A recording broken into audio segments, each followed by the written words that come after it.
Alright, strap yourselves in, because we have a double header versus Cman coming on. I don't know why, but for some reason I wanted to put these two in one video. So here we go. That's going to be pretty quick. I set up Stealth Rock with King, as that's something I've been doing a lot with lately. And he goes ahead and goes for the Flamethrower. I figured there wasn't too much he could do in that situation anyway. So I switch out to Magic Man, and I'm really bummed out because he got the Mega Rays from Ancient Power. So I go out to a Like Man to hopefully live one or two, and unfortunately he switches to Flamethrower to finish me off there. So I pretty much just lost Evire for nothing. I go to Starmie because I gotta do some kind of damage to this thing. I already think I'm gonna be swept, and I go for T-Bolt, Ice Beam, trying to get some hacks. He gets another Ancient Power raise. I mean, I know it's 20%, but still. Also, I think I had the idea to use something similar, except I think I wanted to use Ominous Wind plus Silver Wind or something on mine. Anyway, I get some para hacks, so that's good. At least it won't be able to, like, you know, outspeed me or whatever. I surf. I don't know why I surf, but I do, and I get 2 critical hits in a row. So I guess maybe that was why. But yeah, 2 crits was mega hacks, but I don't know. It made up for the 2 raises, I guess. Although it's not an equal chance, but at least it let the game, you know, continue on instead of being a boring Togekiss sweep. Anyway, I switch out to Tengu Man, fearing something from that thing. I don't know if he would have Aqua Jet yet or not. And I just want to set up some spikes, as you know, if he wants to DD up or Swords Dance or whatever, then I can just wind him away, and that'll be good. So that thing comes in, and yeah. So I think about what to do. Obviously, I don't want it to, you know, use a special fire attack, but I actually predicted that curse, and I was pretty happy-faced there. So Whirlwinded that away, and that was basically a dead turn for him, and he also just took some Stealth Rock. Once again, he tried to set up, and I just winded him away again. So that's cool. And now this thing comes in, which for some reason isn't immune to spikes, even though it, you know, should have Levitate. Well, I don't know. Its ability's pretty good as is, so he misses his first attack, and then he goes for Energy Ball. And I just want to go for a Fire Blast for some damage. And it actually kills, so that's good. King actually got a kill for once. And he thinks what to send in. Thinking. Thought a while there. This is like, I forget how fast, like 6 or maybe even 8 times speed. Anyway, I don't really want to switch out to anything. I want to see what move he has.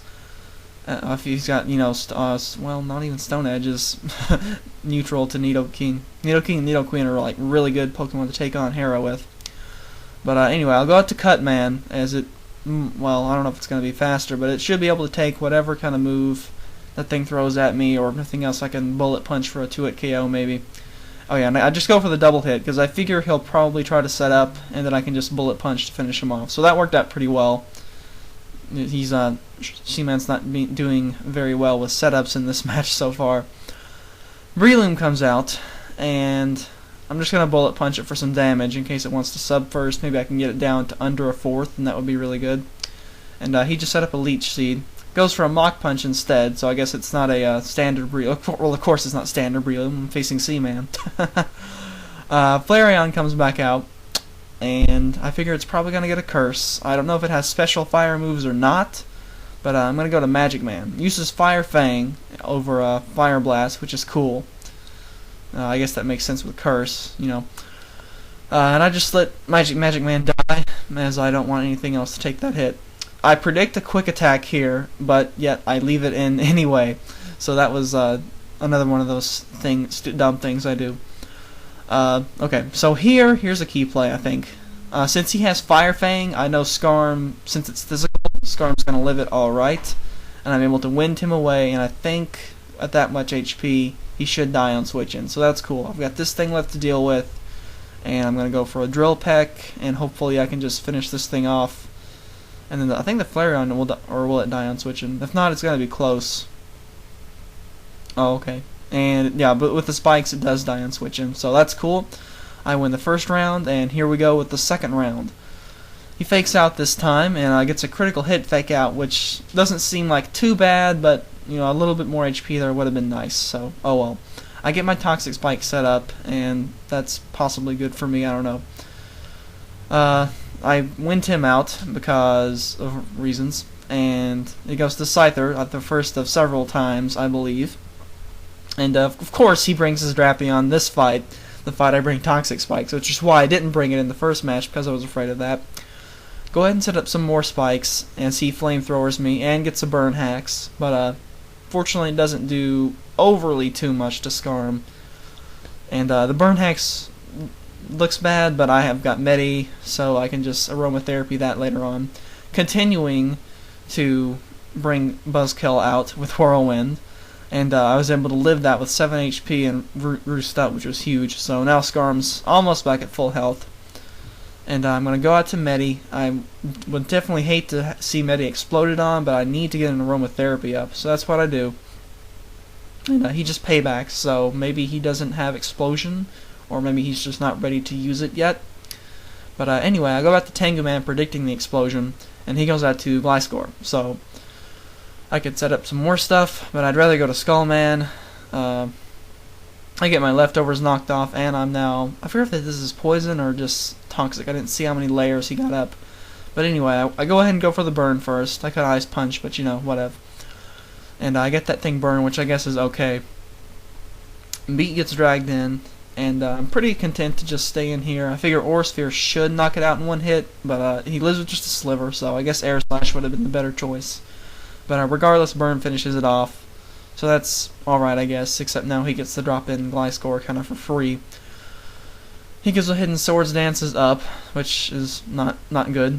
And I just went ahead and did some kind of attack in case he did another Swords Dance. I didn't want him to get away with it for nothing. He's got a Yache Berry, which is lame for me, and he's also, I think, probably more offensive than me. And yeah, so that wasn't working out for a good Gliscor versus Gliscor matchup for me. But there's not too much he can do to scar him, thankfully. So I just get to wind him away. Drill Peck, that thing, as he switches it in. Once again, Whirlwind targeted Buzzkill, so that's just, I don't know what's up with that. Maybe Scyther having wings, it likes to drag him. Oh, that thing has wings too. So, anyway, knocks off my leftovers, but whatever. I just want to get some special damage on it. And he goes back out to this thing. I go ahead and T-Wave it, which is, you know, not very smart, as it's a Gyro Baller. So that worked out, you know, just fine and dandy for me, huh? I keep roosting, hoping to get a Parahax at some point. And there, finally I get one, so that's pretty fair. And I go to Shade Man. I don't know if I was hoping for another Gyro Ball or an explosion or what to try to end that stall war, but unfortunately Shade Man just got in a Gyro Ball and was pretty much sacrificed for nothing, as Beat was brought right back in. So now he goes for Explosion after all that waiting with Gyro Ball, and I guess he figured Payback wasn't going to do too much. And I guess I ran him out of Payback PP. Anyway, here's this thing, and he goes ahead and gets that, or I go ahead and get that poison off. That's right. And I Ice Beam to finish that thing off, so that's looking pretty good. Medi's doing pretty well this fight. And then this thing comes in, and if Medi had more hit points, you know, I could probably handle that thing, but Medi doesn't have more hit points, so I got killed. I Drill Peck for damage on the first turn, and then he sets up some Toxic Spikes, which I don't think matters too much. And I just go ahead and finish it off with the second Drill Peck there. Okay, so here's this thing, once again, and it slacks off as I Whirlwind it out, because I don't want to fight that thing. And once again, this thing comes in. Like, if I had Stealth Rock up this fight, it would have been very nice. Regardless, I know Scarm is going to be able to kill that thing, no prob. And I make a nice prediction there. Even after he Swords Danced, I was pretty sure he knows that he can't really kill Scarm with Buzzkill, so I figure he's going to go back to Paradox. And so that was a little bit more, was it Spikes? Yeah, Spikes damage that he was able to take on Paradox. So I wind him out again. And I've got enough hit points now that I think I can live a Flamethrower, so I go ahead and try it. But unfortunately, I don't. So if I had roosted like one more turn on that instead of, you know, switching out or going ahead and using Whirlwind, I don't know, I might have lived that Flamethrower, and it could have been interesting to see if I could have Drill Pecked him to death. So those were two good fights. I know I hate that they were sped up like that, but so be it. So catch you guys around later days.